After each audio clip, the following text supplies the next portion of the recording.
이 명절이 되어서 오랜만에 친척들과 만나서 이야기를 나누다 보면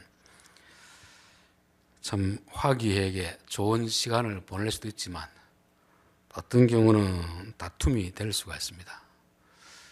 어머니와 딸과의 다툼이 일어날 수도 있고 형제 간의 다툼이 일어날 수도 있습니다. 특별히 명절에 모여서 정치 이야기하면 서로 생각이 다른 사람들 언성을 높이다가 결국 싸우게 되잖아요. 우리와는 직접적으로 형제보다 더 중요하지 않는 그런 문제를 가지고 언성을 높입니다. 사람들의 생각은 다른데 다르다는 것만 인정해 주면 되는데 그것을 인정하지 못하고 내 기준만 옳고 상대방의 생각은 틀렸다 하기 때문에 다툼이 일어나는 것입니다. 저도 대우 갔다가 이야기를 들어보니까 여자들이 한결같이 하는 말이 왜 남자들은 다른 사람 말은 다 듣는데 마누라 말은 저렇게 안 들을까 하길래 제가 해답을 가르쳐줬습니다. 남자의 생각이 여자의 생각과 다르기 때문에 그렇다. 그것만 알면 됩니다. 여러분, 남자의 사고방식하고 여자의 사고방식이 다르잖아요. 또 지금 우리 세대 사고방식하고 우리 아들의 사고방식이 다릅니다. 생각하는 구조 자체가 다르기 때문에 서로 의견을 나누다 보면 일치하는 부분도 있지만 다른 부분이 있기 때문에 어느 한 사람이 옳다고 생각하면 다른 것은 틀렸다고 하다 보면 서로 언성을 높이게 되어 있습니다. 저는 성경을 보면서도 유대인의 사고방식하고 우리의 사고방식이 다르다는 것을 알아야 됩니다. 그럼 성경을 이해하기 위해서는 우리의 사고방식을 어디에 맞춰야 되겠습니까? 성경에 맞춰야 되는 거죠. 성경이 기록된 문화는 유대인의 문화입니다. 유대인의 문화. 그리고 또 신약 성경이 어려운 것이 신약 성경이 처음에 기록될 때는 유대인들이 예수님이 할 때는 아람어를 썼습니다. 아람어. 나중에 헬라어로 기록되건 헬라어. 헬라어는 유럽 쪽의 문화입니다. 중세 시대 보면 이제 헤브라이즘, 헬레니즘 이래 가지고 두 개의 사고방식이 완전히 다른 사고방식이 두 문화가 있는 것입니다. 히브리인들의 문화는 통합적인 사고방식입니다. 여러 개에서도 하나를 보는 그런 문화이고 헬라인의 사고방식은 자꾸 나누는 거죠. 그런데 신약 성경 보면 이제 헬라어로 써 있으니까 나누는 것 같은데 사실은 그 성경을 쓴 사람들의 사고방식은 유대인입니다. 한국 사람이 한국의 사고방식 가지고 영어로 썼다고 해서 그게 영어 문화가 되는 게 아니잖아요. 그래서 우리가 성경이 어려운 것이 유대인의 사고방식으로 안 보고 헬라인의 사고방식으로 보기 때문에 어려운 것입니다. 우리 개혁주의 종교교회 갈 때 내세운 기치가 뭐냐면 오직 믿음, 오직 믿음. 근데 오직 믿음, 그들이 말한 오직 믿음이 뭔지를 모르면 우리는 주여 주여 믿습니다. 이거를 믿음으로 생각하는 것입니다. 유대인들에게 오직 믿음이라는 것은 말로 믿는 것을 믿는다고 하지 않습니다. 유대인들이 듣는다고 하는 것은 귀로만 듣는 것을 듣는다고 하지 않습니다. 귀로 듣고 순종하는 데까지를 듣는다. 쉐마, 그런 뜻입니다. 근데 이게 신약으로 오면서부터 헬라어로 기록되다 보니까 헬라인의 사고방식으로 바꾸어서 읽게 되는 것입니다. 우리나라에 복음이 들어온 것은 미국에서 들어왔거든요. 미국 사람들은 헬라 사고방식을 가지고 있습니다. 그래서 성경을 자꾸 쪼개놓는 거죠. 쪼개서 이해하다 보니까 믿음 따로 행함 따로 이렇게 되는 것입니다. 그러다 보니까 바울과 야고보가 싸우는 것 같고 산상수훈에 예수님 말씀하고 사도 바울의 서신서가 다른 것처럼 느껴지는 게 뭐냐면 이 하나를 자꾸 쪼개니까 그런 것입니다. 여러분, 대구 가면은 대덕식당에 따로 국밥이라는 게 있습니다. 밥 따로 국 따로 있는 거죠. 보통 국밥집에 보면은 아예 국에다가 밥을 말아주잖아요. 그런데 그 집은 밥 따로 국 따로. 그러나 먹을 때 어떻게 하겠습니까? 밥 한 숟갈 먹고 국 한 숟갈 먹고 밥 한 숟갈 먹고 국 한 숟갈 먹고 이게 정상적이지. 따로 떼어놓고 밥 다 먹고 국은 나중에 먹고 아니면 국을 다 먹고 밥을 먹고 이런 사람 없잖아요. 우리가 믿음이라는 것을 그런 식으로 오해하는 것입니다. 우리가 예수님을 믿는다는 것은 그분을 믿으면 그분의 말씀을 순종해야 되는 것입니다. 그래서 히브리서에 보면은 믿음의 장 아닙니까? 믿음으로 믿음으로 믿음으로 믿음으로. 그것은 그냥 주여 믿습니다 기도만 하는 믿음이 아니고 노하는 믿음으로 방주를 짓는 것입니다. 아벨은 믿음으로 가인보다 더 나은 제사를 드리는 거죠. 아브라함은 믿음으로 고향을 떠나는 것입니다. 모세는 믿음으로 애굽의 왕궁의 보화를 포기하고 백성들과 함께 사는 것입니다. 그래서 믿음이라는 것은 반드시 말씀에 대한 순종으로 나타나는 것이 믿음이지, 나는 믿습니다 하는데 말씀에 대한 순종이 나타나지 않으면 그는 죽은 믿음이다, 그렇게 성경은 말씀하는 것입니다. 예를 들면 이제 요즘은 그런 분들이 많지 않은데 예전에 이제 중동으로 남자들이 일하러 갔잖아요. 돈 벌러 갔잖아요. 그럼 한 번씩 전화하면 A라는 여자는 말을 얼마나 예쁘게 하는지, 여보 사랑해요, 기다리고 있습니다, 그렇게 말하고 끊고 나서는 또 다른 남자와 바람 피우는 여자가 있습니다. 그런데 B라는 여자는 그렇게 싹싹하진 않는데 언제 돌아오느냐고 불평하는데 그래도 일편단심 남편만을 기다리고 있는 사람이 있습니다. 누가 진짜 사랑하는 사람이겠습니까? 앞에서는 사랑한다고 말하고 뒤에서는 엉뚱하지 하는 그 여자가 남편을 사랑하는 사람이겠습니까? 아니면 남편 앞에서는 투박하게 말하더라도 그 남편만 기다리는 사람을, 그 여자가 진짜 남자를 사랑하는 사람이겠습니까? 이게 성경에도 나오잖아요. 마태복음 21장에 보면 아버지가 아들에게 오늘 포도원에 가서 일 좀 하라 하니까 첫째 아들은 예 아버지 말을 해놓고 안 가는 아들, 둘째 아들은 싫습니다 그래 놓고 가만 밖에 나가 생각하니까 아이고 우리 아버지 마음이 좀 많이 상했구나, 내가 가서 해야지. 그러면 누가 아버지의 뜻을 행하는지 알겠습니까? 둘째 아들 아니겠습니까?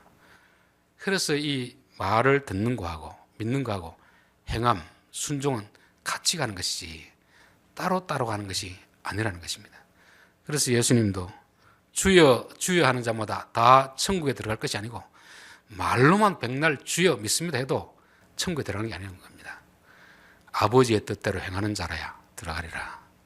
이 마태복음 말씀이나 로마서 말씀이나 똑같습니다. 그런데 우리가 로마서 말씀을 자꾸 헬라인식으로 이해를 하니까 그렇게 되는 거거든요. 우리 지난주에 12절, 13절을 좀 말씀드렸습니다. 12절, 13절 말씀도 두 개를 떨어뜨려 놓고 보면 안 되고 하나로 봐야 되는 것입니다. 그런데 우리는 자꾸 이걸 떨어뜨려 놓고 보는 거죠. 우리 이제 신학 사상에서 알미니안 사상이 있고 칼빈주의 사상이 있습니다. 알미니안 사상이라는 것은 감리교나 이런 쪽으로 인간의 자유, 책임을 되게 강조하는 그런 신학입니다. 칼빈주의는 하나님의 주권을 강조하는 신학이죠. 그러면 12절 말씀 보면 어떤 느낌이 듭니까? 영접하는 자, 곧 그 이름을 믿는 자들에게는 하나님의 자녀가 되는 권세를 주셨으니. 전도가 쉬워 보입니까? 어려워 보입니까? 너무너무 쉬워 보이잖아요. 그러니까 알미니안 사상을 가진 사람들은 전도에 대해서 아주 열심을 가집니다. 그러면 12절만 보는 게 아니고 13절까지 같이 봐야 되는데 또 칼빈주의자들은 무슨 절만 보겠습니까? 13절만 보는 거죠. 혈통으로 되는 것도 아니고 열심히 노력한다고 되는 것도 아니고 교회 간다고 되는 것도 아니고 오직 하나님이 구원을 주셔야 된다는 것입니다. 그러니까 인간의 노력으로 되는 것이 아니기 때문에 야 이건 어려운 것이다. 그러니까 칼빈주의 사상을 가진 사람들은 전도에 대한 열정이 아무래도 적습니다. 열심히 해도 효과가 없으니까 하나님께 맡겨야지 이러면서 우리가 열심히 안 하는 것을 핑계대는 그런 구조를 삼는 거죠. 12절, 13절은 따로 보면 안 되고 하나로 봐야 됩니다. 우선적으로 우리가 뭘 해야 됩니까? 열심히 복음을 전해야 되죠. 그러나 전한다고 해서 다 되는 게 아니잖아요. 왜? 우리의 노력만으로 되는 게 아니고 하나님이 개입을 하셔야 되기 때문에.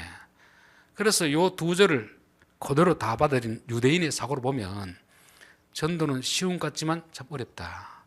그래서 우리는 열심히 하지만 우리가 원하는 대로 결과가 나타나지 않더라도 실망하지 않는 것입니다. 열심히 하지만 또 우리가 생각했던 것보다 더 많은 사람들이 오더라도 결코 교만하지 않는 것입니다. 우리는 그래서 이 두 절 말씀을 별개로 따로 국밥으로 국 따로 밥 따로 먹는 게 아니고 같이 먹는 거예요. 같이 12절과 13절 말씀을 같이 두는 것입니다. 그래서 에스겔에서 보면 파수꾼의 사명이라고 있습니다. 전쟁이 지금 적들이 쳐들어오는데 파수꾼은 빨리 가서 사람들에게 적들이 오니까 피하라. 그거까지가 파수꾼의 사명입니다. 피하라고 했는데 그 말을 듣고 피하는 사람은 구원을 받는 것이고 안 피하는 사람은 멸망을 받는 것입니다. 그럴 때 하나님이 책임을 누구에게 묻는가? 파수꾼이 전했는데 안 간 사람은 그 사람이 책임으로 자기 책임을 죽습니다. 그런데 파수꾼이 이야기를 안 해서 못 간 사람은 파수꾼에게도 책임을 묻겠다는 것입니다. 그래서 우리가 우리에게 감당된 그거는 하는 것이고 해도 우리의 뜻대로 다 되지는 않습니다. 여러분 노아가 방주를 지으면서 방주만 지은 것이 아니고 주위 친척들이 이야기했습니다. 아니 당신 왜 맑은 날씨에 방주를 짓느냐? 그러니까 언제쯤이면 홍수 심판한다. 그러니까 너희들 하나님 믿어야 된다. 그리고 방주 들어와야 된다. 매번 이야기했습니다. 근데 결과는 어떻게 됐죠? 노아 가족 외에는 한 사람도 안 들어왔습니다. 그럼 그게 노아 책임이겠습니까? 그들의 책임이겠습니까? 그들의 책임인 거죠. 소돔성을 멸망할 때도 마찬가지입니다. 하나님이 아브라함에게 이야기하고 아브라함은 롯에게 이야기했습니다. 롯은 사위에게 이야기했습니다. 근데 사위들은 농담으로 얘기했더라. 농담으로. 그러니까 그들이 멸망받은 것은 롯의 책임이 아닙니다. 그들의 책임인 거죠. 그래서 우리가 12절, 13절을 두 개를 하나로 보면 우리가 열심을 내야 됩니다. 열심을 내야 돼. 내 뜻대로 안 된다고 해서 실망할 필요는 없습니다. 우리 마태복음 11장도 우리 살펴봤잖아요. 예수님이 가장 권능을 많이 행한 곳에 한 사람도 회개하지 않았더라.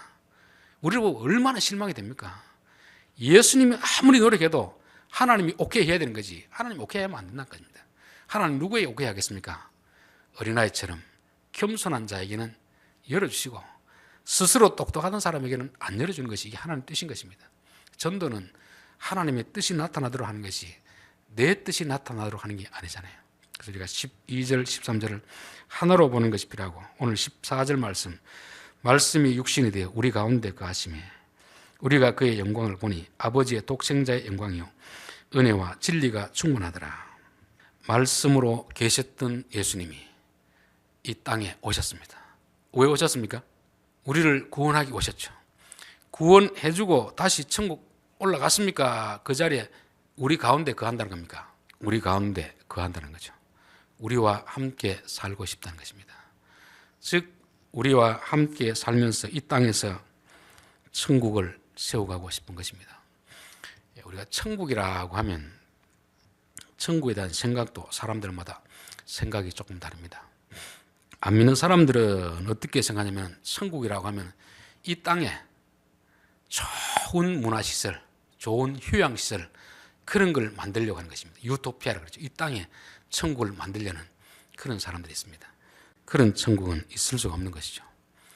그런데 이제 초기 영지주의자들 같은 사람들은 이원론이거든요. 육체는 악하고 영은 선하다. 그래서 그들이 말하는 천국은 뭐냐면 육체는 선한 것이 없기 때문에 악한 것도 죽어야 되는 것입니다. 육체가 죽고 나면 영혼이 어떤 세계로 가는 그 천국을 말하는 것입니다.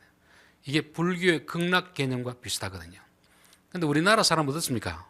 지금은 그런 개념을 많이 가지고 있지 않지만 외전에 우리 일제시대 때 6.25 때 그때는 천당이라고 불렀습니다. 천당이라는 용어는 성경에 없습니다. 그 죽고 나서 극락세계 가는 그런 천국을 기다리는 거죠. 성경은 우리에게 무슨 천국을 말하느냐면 이 땅에서부터 천국이 시작된다는 것입니다. 원래 창조할 때 하나님 이 땅에 천국을 만들려고 에덴 동산을 두었던 것입니다. 그런데 인간이 타락하니까 하나님이 쫓아내신 것입니다. 그리고 다시 이 땅에 예수님이 오신 것은 창세기에서 계획했던 그 천국을 만들려고 하는 것입니다. 그러나 이 땅에서는 한계가 있는 것이죠. 그 천국의 완성은 언제 되겠습니까? 예수님이 재림할 때 되는 것입니다. 우리가 죽어서 완성되는 게 아니고 신학적으로 보면 죽어서는 중간기라면 중간기 잠시 어디 있다가 예수님이 재림할 때 그때는 우리의 몸이 신령한 몸으로 부활하고 이 땅과 하늘도 새롭게 변화되어서 결국은 여기서 천국을 이루어가는 것입니다. 그 천국이 뭐냐면 하나님이 다스리는 곳, 하나님이 통치하는 곳, 그것을 천국이라는 것입니다. 그래서 우리는 땅에 있는 천국도 인정해야 되는 것이고 죽어서 가는 천국도 인정해야 되는 것입니다. 어느 하나만 붙들어서는 안 된다. 물론 이 땅에 있는 우리가 지금 이 육체를 가지고 있는 동안 천국은 완전한 천국은 아닙니다. 왜냐하면 이 몸이 병들고 죽어지기 때문에 그런 거죠. 이 땅의 천국은 단지 영원한 천국, 진정한 천국을 준비하는 곳입니다. 이스라엘 백성들이 광야에서 만나를 통해서 무슨 훈련을 했습니까? 하나님 앞에 순종하는 그 훈련했듯이 이 땅에 사는 동안에는 우리가 하나님 말씀하시면 예. 이 훈련이 되어야 진짜 천국에 들어갔을 때 천국이 되는 것입니다. 이 훈련이 안 되면 천국 들어가서도 자기 마음대로 하고 싶은 대로 하면 그 천국이 안 됩니다.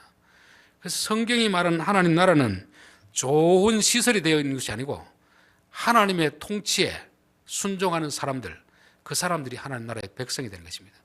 여러분, 예수 믿기 잘 됩니까? 안 됩니까? 이게 안 되니까 고난을 당하고 어려움을 당하는 것입니다. 말씀에 순종하는 훈련하기 위해서 그런 것입니다. 그래서 예수님이 이 땅에 우리를 구원하시고 올라가신 것이 아니잖아요. 이 땅에 거하시겠다는 것입니다. 왜? 그분이 왕이 되어서 우리를 다스리기 위해서. 그런데 그분을 왕으로 알아보는 사람이 있고 알아보지 못하는 사람이 있다는 것입니다. 그리고 앞에서도 봤잖아요. 빛이 어두움에 빛이 돼 어두움이 깨닫지 못하더라. 예수님이 이 땅에 왔지만 사람들이 그 예수님을 몰라봤습니다. 또 예수님이 자기 나라에 왔는데 자기 백성들이 예수님을 왕으로 영접하지 아니하더라 하는 것입니다. 그런데 요 14절에는 그분이 육신이 되어서 우리를 구원하기 위해서 이 땅에 왔습니다. 그분이 우리 가운데 거하사 우리 가운데 함께 하시는 거죠. 우리가 그의 영광을 보니 아하, 이분이 메시아구나, 이분이 하나님 아들이구나.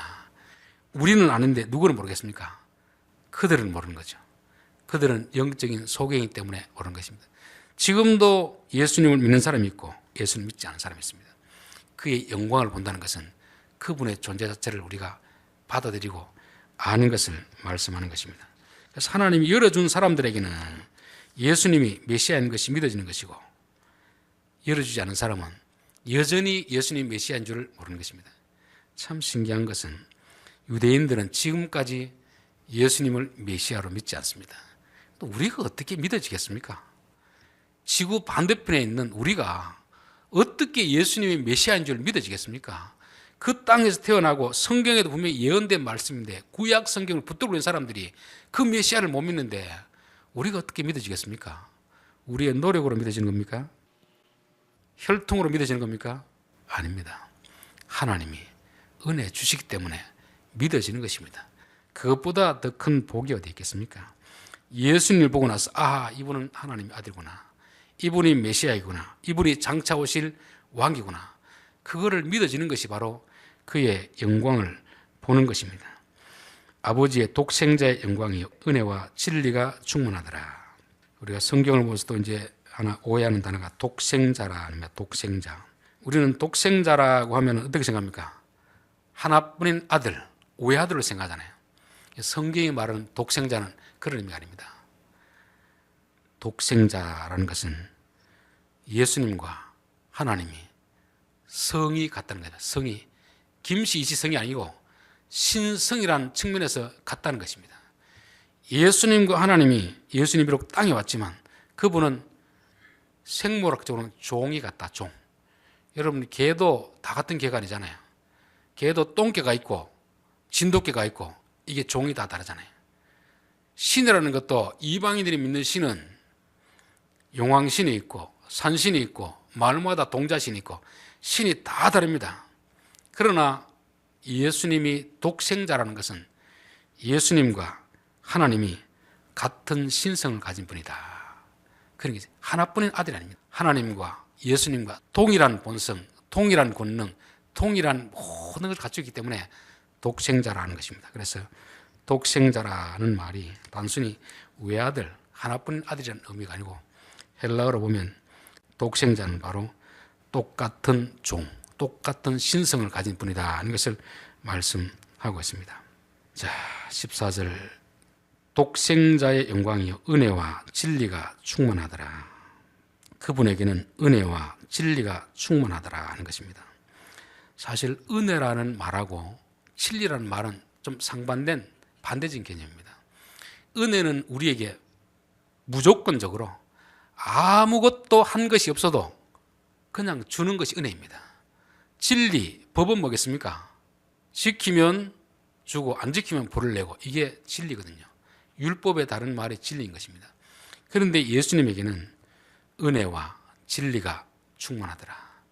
은혜도 있고 진리도 있고 있습니다. 근데 우리는 자꾸 뭐만 붙들고 있습니까? 은혜만 붙드는 거죠. 진리는 붙들지 않습니다. 이게 이원론적인 생각인 거죠. 은혜와 진리는 같이 가야 되지, 은혜 따로 진리 따로 그렇게 하지 않습니다. 우리가 물과 성령으로 하면 물 따로 성령 따로가 아닙니다. 물은 말씀이고 말씀과 성령은 항상 같이 가게 되어 있습니다. 수레바퀴의 두 바퀴처럼 말씀과 성령은 같이 가는 것이고 은혜와 진리는 같이 가는 것입니다. 출애굽기 19장 4절에 보면 내가 애굽 사람에게 어떻게 행하였음과 내가 어떻게 독수리 날개로 너희를 업어 내게로 인도하였음을 너희가 보았느니라. 이스라엘 백성들을 하나님이 구원해 주신 것은 뭘 잘했기 때문에 구해준 겁니까? 은혜로 구해 주신 것입니까? 은혜로 구해 주신 것이죠. 어린 양을 죽이고 대신 죽이고 그 핏값으로 이들을 구원해 준 거 아닙니까? 그것이 은혜인 것이죠. 그러나 5절은 세계가 다 내게 속하였느니 너희가 내 말을 잘 듣고 내 언약을 지키면 너희는 모든 민족 중에서 내 소유가 되겠고, 조건이 다른 것입니다. 너희가 내 말을 잘 지키면. 그래서 하나님은 항상 우리에게 나타나실 때 은혜와 진리로 나타나시는 분이지 그냥 은혜만 가지고 나타나시는 분이 아닙니다. 이걸 자칫 잘못하면 또 가톨릭처럼 구원은 은혜로 받고 상은 열심히 해서 받는다, 근데 그런 개념이 아닙니다. 은혜와 진리가 따로 떨어지는 게 아니고 은혜와 진리는 같이 가는 것이다. 은혜가 있고 그 다음에 진리가 있는 것입니다. 에베소 교회는 진리된 말씀을 열심히 붙들었습니다. 그런데 무엇을 놓쳤습니까? 사랑을 놓친 거죠. 은혜라는 말은 자비고 무조건적으로 해주는 것입니다. 부모가 자식을 무조건 사랑하는 것이죠. 진리라는 것은 법을 따라서, 우리 지난번 계약했잖아요. 계약, 언약. 이건 지키면 계약이 이루어지는 것이고 안 지키면 계약이 파기되는 것입니다. 이 두 가지는 서로 상반된 개념인데 하나님은 이 두 가지를 가지고 우리에게 오는 것입니다. 마치 앞에 본 12절, 13절 서로 다른 내용이지만 그것을 하나로 이해하고 오는 것처럼, 그래서 하나님이 예수님에게는 은혜와 진리가 있다는 것을 항상 염두에 둬야 됩니다. 이거 따로 놓으면 이거는 또 우리는 또 헬라인의 사고방식이 되는 것입니다. 이거를 두 개로 묶어도 된다. 은혜가 오면 반드시 진리가 와야 되는 것이고 그 뒤에 또 은혜가 와야 되는 것입니다. 은혜라는 것은 하나님이 무조건적으로 그냥 우리에게 구원을 베풀어 주는 거 아닙니까? 구원을 베풀어 주시고 또 뭘 한다고 했습니까? 우리와 함께 거하시기로 하는 것입니다. 하나님과 우리가 함께 거하기 위해서 구원을 베풀어 주는 것입니다. 그런데 함께 거하기 위해서는 생각이 같아야 되고 가는 방향이 같아야 됩니다. 그래서 진리를 우리에게 주는 거 아닙니까? 이거 해라, 이거 저거 지키라. 은혜만 강조하면 우리는 도덕 폐기론자가 되는 것입니다. 믿음으로 구원받았으니 내 마음대로 살아도 되겠네. 그거는 성경을 반쪽만 헬라인적 사고인 것입니다. 유대인의 사고로 보면 하나님이 은혜로 우리를 구원해 주신 것은 그냥 네 마음대로 살라고 구원해 준 게 아닙니다. 내려와서 나와 함께 살자. 함께 살기 위해서는 어떤 룰, 규정이 있어야 됩니다. 부부가 같이 살려고 하면 서로 싫어하는 거, 좋아하는 거 어느 정도 규정을 정해놔야 되잖아요. 아내가 담배 피우는 거 싫어하면 남자가 아무리 피우고 싶어도 아내 앞에서는 안 피우게 되잖아요. 그래야 둘 사이가 원만하지. 싫어하는데 계속 방 안에 피우고 하면 결혼을 해도 관계는 깨어지는 것입니다. 예수님이 우리를 구원해 주시고 떠나면 진리가 필요 없습니다. 그분이 이제 우리와 함께 살기를 원하는 거죠. 이 땅에서 살기를 원할 때 진리를 주는 것입니다. 요거는 해라, 요거는 하지 마라. 요거를 지키면 관계가 원활해지는 것이고 안 지키면 관계는 깨어지는 것입니다. 그래서 우리가 지키지 못했을 때는 다시 은혜의 자리로 나가야 되는 거잖아요. 그래서 하나님이 이스라엘 백성들을 구원할 때 어린 양의 피로서 구원하시고 그 다음에 뭘 주는 겁니까? 진리인 십계명을 주는 거죠. 십계명 잘 지켜라. 그러나 혹시라도 못 지키면 다시 성막으로 와서 은혜를 구하라는 것입니다. 이게 사이클이 계속 돌아가도록 되는 거죠.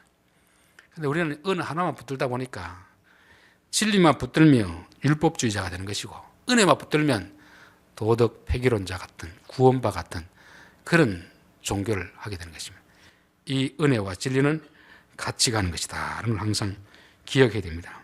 자, 16절 우리가 다 그의 충만한 데서 받으니 은혜 위에 은혜라. 이것도 이제 한글 성경 보면 조금 오해할 수 있습니다. 은혜를 부어주시고 또 그 위에 은혜를 부어주시고 계속 막 덕지 부어가지고 막 은혜가 차고 넘치도록 이렇게 부어주는 것처럼 한글 성경을 봤을 때는 그렇게 되어 있습니다. 헬라 성경 보면 그 뜻이 아닙니다. 은혜를 주시고 그 은혜가 다른 데 치우고 그 은혜 대신 다른 은혜를 주신단 말입니다. 이게 이제 한글로 성경 이해가 안 돼요. 헬라어 성경 보면 이해가 되는 것입니다. 우리가 왜 자꾸 은혜 위에 은혜로 번역을 하고 그걸 자꾸 은혜 줬는데 다시 또 은혜 받고 이러냐면 인간의 욕심 때문에 그렇거든요. 성경을 자꾸 욕심을 눈을 가지고 보면 본문이 그렇게 보이고 그렇게 해석이 되는 것입니다. 우리 엘리야가 승천할 때 기도한 것이 뭐였습니까? 당신의 영감에 갑절을 주십시오. 갑절. 우리도 이제 그 본문을 보면 어떻게 이해를 하냐면 당신이 100이라는 영감 있었으면 내게는 200을 주십시오 이런 뜻 아닙니까? 들으면 스승이 기분이 좋을까 안 좋을까요?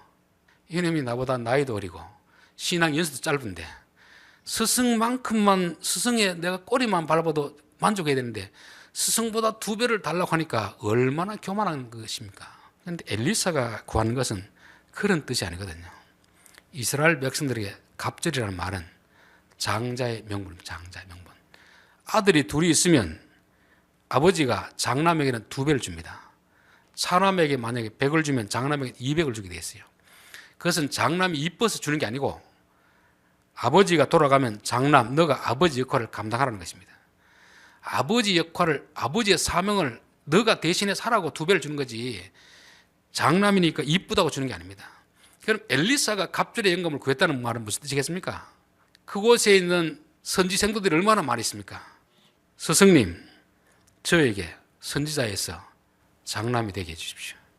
제가 스승님이 가고 난 그 자리를 제가 대신하겠습니다. 그게 갑절의 영감을 구하는 것입니다. 성경은 우리에게 욕심을 따라 구하라고 하지 않습니다. 사명을 구하라고 하는데 우리가 그런 배경을 모르면 엘리야 스승님의 영감에 갑절을 주십시오. 그걸 가지고 우리도 막 어디 가면 기도하면 막 그런 기도를 얼마나 많이 합니까? 그게 욕심으로 구하는 기도거든요. 사명을 구해야지 욕심을 구하면 안 되는 거죠. 여기도 은혜 위에 은혜라는 말은 뭐냐면 하나님이 우리에게 은혜를 주십니다. 그럼 은혜가 우리에게만 머물러 있으면 안 되는 거죠. 은혜를 또 흘려보내야 되는 것입니다. 흘려보내면 우리에게 아무것도 없잖아요.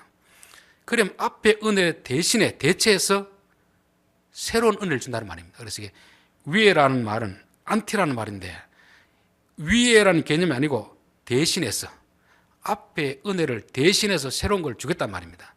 있는데 주는 것이 아니고 은혜를 줬는데 그 은혜를 딴 데 흘려보내면 내게 없으니까 다시 새로운 은혜를 주겠다는 것입니다. 하나님이 아브라함을 불러서 내가 너에게 복을 주어 내 이름을 창대하게 하겠다. 너는 복이 될지라. 천하 만민이 너로 말미암아 복을 받아야 될 것이 아니냐. 하나님이 아브라함에 복 주신 것은 그 복을 가지고 너 혼자 잘 먹고 잘 사는 게 아닙니다. 복을 너에게 줬으니까 너가 다시 그 복을 다른 사람에게 주라. 그럼 너에게 복이 떨어질 때 내가 또 새로운 복을 주겠다는 것입니다.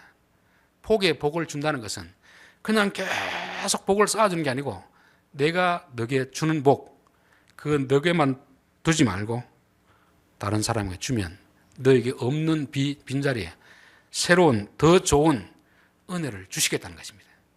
이런 개념인데 우리는 이걸 모르면 자꾸 지금 내게 있는데도 만족하지 못하고 더 주십시오, 더 주십시오, 더 주십시오.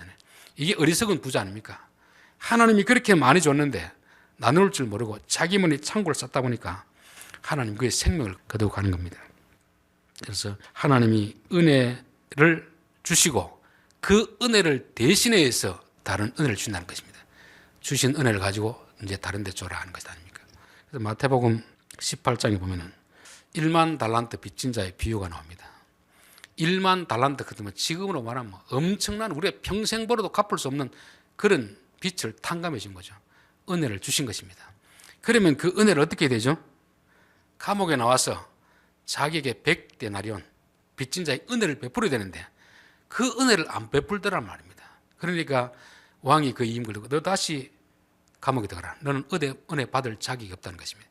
이런 의미에서 은혜 위에 은혜를 대신해서 새로운 은혜를 줄 테니까 너가 은혜 받으면 반드시 흘려보내라.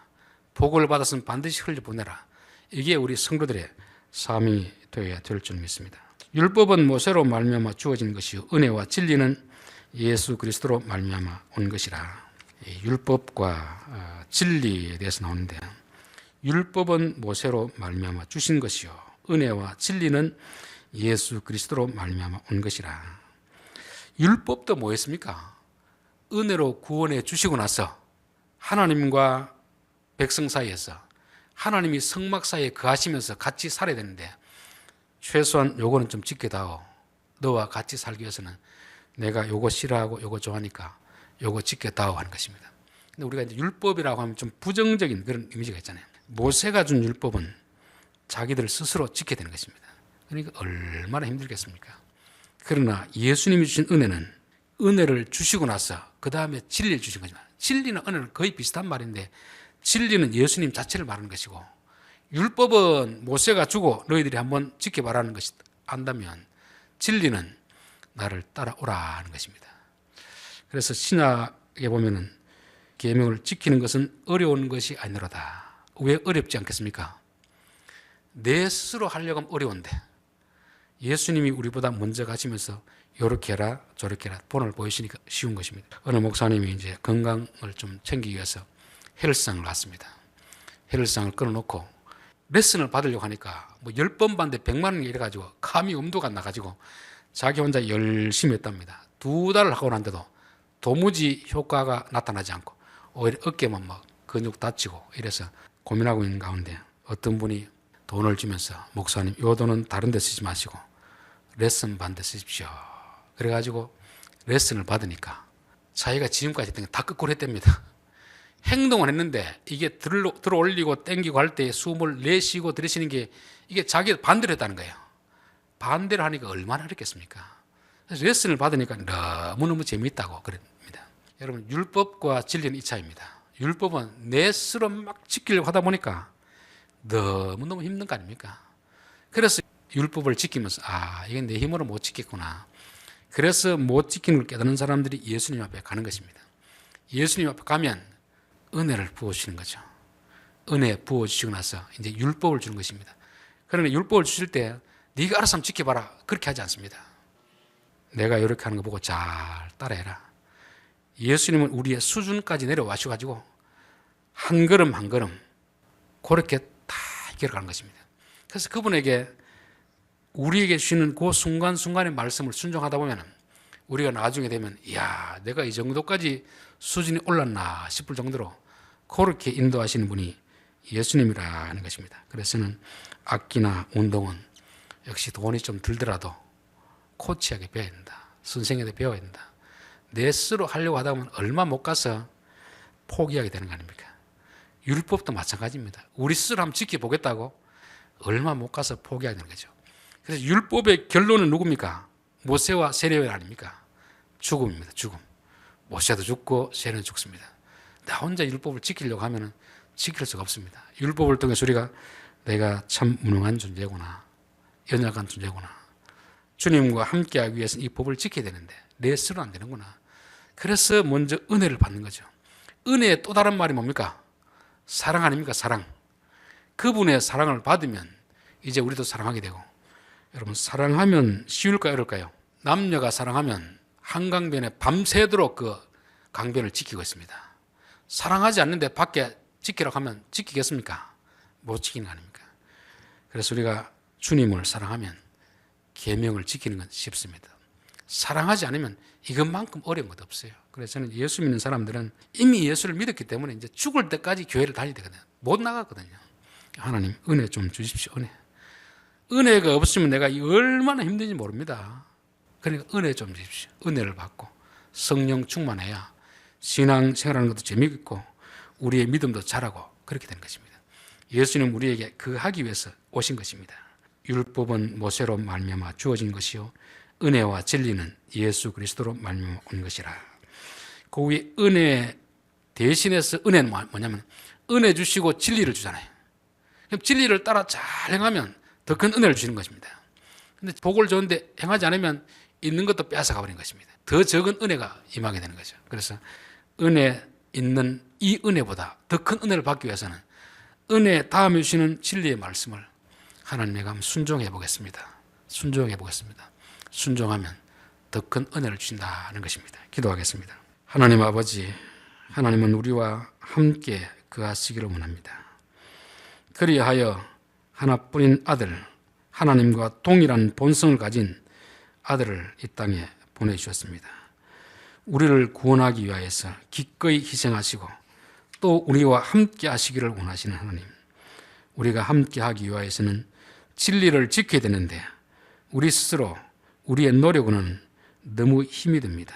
그렇기 때문에 은혜를 먼저 받게 도와주시고 은혜가 은혜로 끝나는 것이 아니라 은혜가 지속되기 위하여서 진리를 따라 행할 수 있는 저희들 되게 도와주시옵소서. 성령님 감동 주실 때 기쁨으로 순종하면 우리에게서는 잃어버린 것 같지만 하나님은 그 자리에 더 큰 은혜를 채워주시는 분임을 경험하며 살게 도와주옵소서. 예수님의 이름으로 기도하옵나이다. 아멘.